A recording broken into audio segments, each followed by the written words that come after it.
much. Dr. Costello, I think you messed up my hair. And the two of you might want to have a seat. It really is an unbelievable honor to be getting this chair here at the law school. And I do have a few remarks, and I hope you'll bear with me for a few minutes. So, Dr. Costello, Dean Wolf, colleagues, friends, students, and of course, Liz and Laura. And I do want to introduce too a special guest who came all the way from Kansas City. Professor Barbara Glessner-Fines came to recognize me, but also Carol Dave, who's a friend of hers, and she came from Kansas City. So Barb, thank you for making the trip. What an honor to be with all of you today, and really to pause and take time to reflect on who we are as a law school. A time to rededicate ourselves, with some of us taking new positions, to our mission. Today's a very special day. In addition to the ceremony, it's March 19th, St. Joseph's Day, as you've heard from Pete. It's also the day the swallows return to San Juan Capistrano in California. And the fact they return today on a route that God determined before time began is a symbol of God's care for all creatures, especially his children.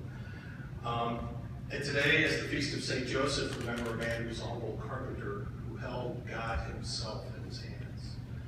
And finally, March 19th is my youngest daughter's birthday, Katie, who is 28 today. So it's a big day. I do want to take a minute to say I wouldn't be here if it weren't for my wife. I mean that in many ways. Take you back 14 years ago to 2001. I was deathly ill with acute pancreatitis. When the doctors said to Liz, they start making funeral plans, she said, no, he still has work to do. And what I didn't realize was how much work I had to do. And I think the chaired professorship is another sign that I still have work to do. I want to personally thank the McDonald family who founded McDonnell Douglas and some of the foundation that this chaired professorship comes from. McDonnell Douglas Aircraft Company later merged with Boeing. It was a pillar of the area, pillar of North County where I grew up in Florissant. Half the kids in my 5th grade class had dads who worked at McDonnell Douglas. It's just what people did. My brother worked there for a while. And Pete Salsing, who I'm taking over the chair from, Pete, I've just got to say the country is a better country because of what you've done. The community is a better community because of what you've done. Fewer people are homeless. Fewer people live in substandard housing because of what Pete's done. And because of everything post-Ferguson, what you've got to realize is we wouldn't be in this predicament had people listened more to Pete decades ago.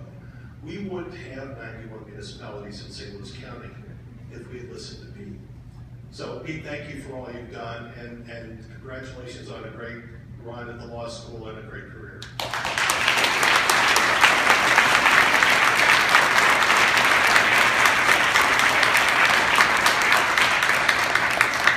And I want to thank Pete for helping me get this job, allowing me to put my name on articles with him and opening so many doors for me. And I want to recognize Dean Lewis for supporting me in the clinic and adding so many new positions in the clinic while he was dean. And thankful, of course, for the support of Dean Wolf, whose wise counsel has allowed us to make the progress we've made in recent days, as a law school as a whole, but also in our clinic, and whose influence in the legal community has provided us with opportunities to be heard where we would not otherwise have been heard. And Dr. Costello, thanks for your great leadership and support of the difficult work we do in the clinic. I may have a new chair here at the law school, but Dr. Costello and Dean Wolf have some reserved seats in heaven. Because Scripture says, blessed are you who are persecuted for righteousness' sake, for yours is the kingdom of heaven. Well, some of us in the clinic do some controversial work, but these guys take the criticism from members of the community. They're the ones that get the calls from people saying, what are your crazy guys in the clinic doing? Okay? And I appreciate that you guys take the hits for us, and that means a lot that you support us. Dr. Costello, you taught us when there are people in the community who are oppressed, you meet with them. You taught us when the poor cry out, you listen to them. The Lord hears the cry of the poor, and sometimes sometimes he uses our ears. I want to recognize Denise Woods, Ammann. She's one of our assistant deans. Denise is one of the few people who is still working for the law school, who was here when I started. And she quietly goes about her work. Her name's not in the paper, she's not on TV, but she makes sure I get paid every month.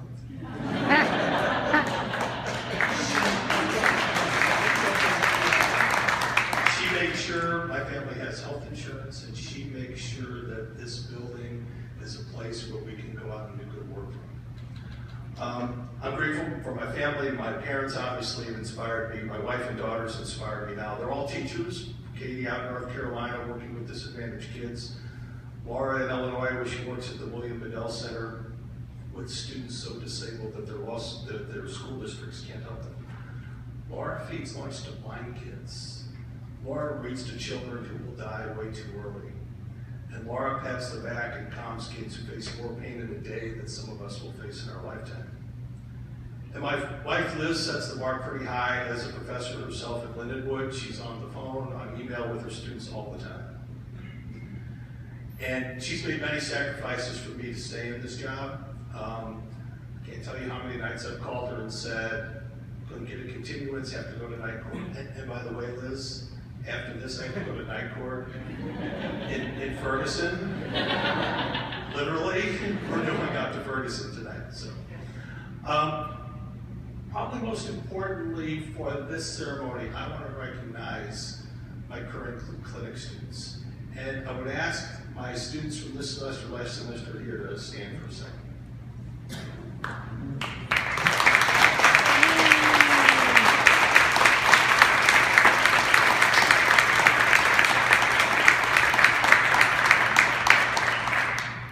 This is why we're here, right? This chair means nothing without them. You guys can sit down. These bright, young, and courageous people embody the Jesuit mission and make SLU and me proud every day. Marie DeFur just filed a brief with the Missouri Supreme Court talking about municipal courts and their abuses. Erica Mazzotti has spoken twice to the Ferguson City Council demanding change. Zach Merkel and Dan McCleary have traveled around to numerous municipal courts in the area. Michael Oldweiler adeptly negotiated a settlement of a difficult civil case. Kate Durkin won an unemployment compensation hearing. Vincent Heitholt visited with women in prison and gave them hope. Steve Duke cross-examined an HR director in an unemployment compensation hearing, and it was textbook. Jasmine Jacobs has skills beyond belief in writing briefs for her clients. Liz Washam spoke with courage to the governor's staff asking for clemency for our clients. Twin Hong is an expert on criminal law. He's going out with me tonight to Ferguson to argue for some of our clients. And Aaron Furman's been with us since last summer and has done a tremendous job helping us with the cases from Barb Gilchrist, who recently retired, and keeping us on track all the time in the clinic. And my colleagues in the clinic, if I could take another minute, Patricia Lee, our new director, who has great energy and focus on people's dreams that can lift them out of poverty. Sue McGraw, who connects with her clients within seconds of meeting them. Ammann Hacking, who provides opportunities for more students in one semester than I do in 10. And whose commitment to her faith makes me feel inadequate in mine. Trish Harrison, whose compassion for children is inspiring. Dana Malkus, whose patience with her students is an example for all of us. And Brendan Roediger, whose knowledge of history and hope for the future makes him uniquely situated for his passion, which is giving voice to the oppressed. And Lauren Choate, who can solve just about any problem our clients have. Our staff, Leanne Upton and Greta Henderson, keep us going all the time and deal with tough issues with our clients on the phone. We have many partners in what we do: the Art City Defenders, legal services, big law firms. So you see, I'm really truly blessed to have people like this in my life. They've allowed me to join them in doing important work, but I'm certain I don't deserve this honor. I'm certain I'm not worthy to be in the company of my learned colleagues whose thoughtfulness and insights I can never match. But I'll do what God gave me the ability to do, and that's to create opportunities for others to serve God's people. To create opportunities for our students to see God in their clients. To create opportunities for the students to stand before a panel of judges of the Ferguson City Council or the governor or the Labor Commission and boldly demand justice. So today's events mark an important sign of institutional recognition of the value of what we do in the clinic. Having this chair go to someone in the clinic is an important step. It shows there's value, according to the university, in serving real clients with complex problems. What I want you to realize about your clinic faculty in particular is the difficult job we have. We don't know what we're teaching tomorrow. We don't know what problem a current or future client's going to have. So I want you to appreciate all that the clinic faculty do. They have a tough job in not knowing what the curriculum is tomorrow. So the Jesuit mission is to find God in all things and all people.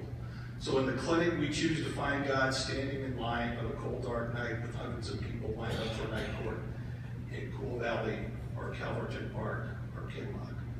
We look for God in the visiting room at the women's prison in Chillicothe, and we look for God in families moving into a new Habitat for Humanity home. And you know what? We always find it.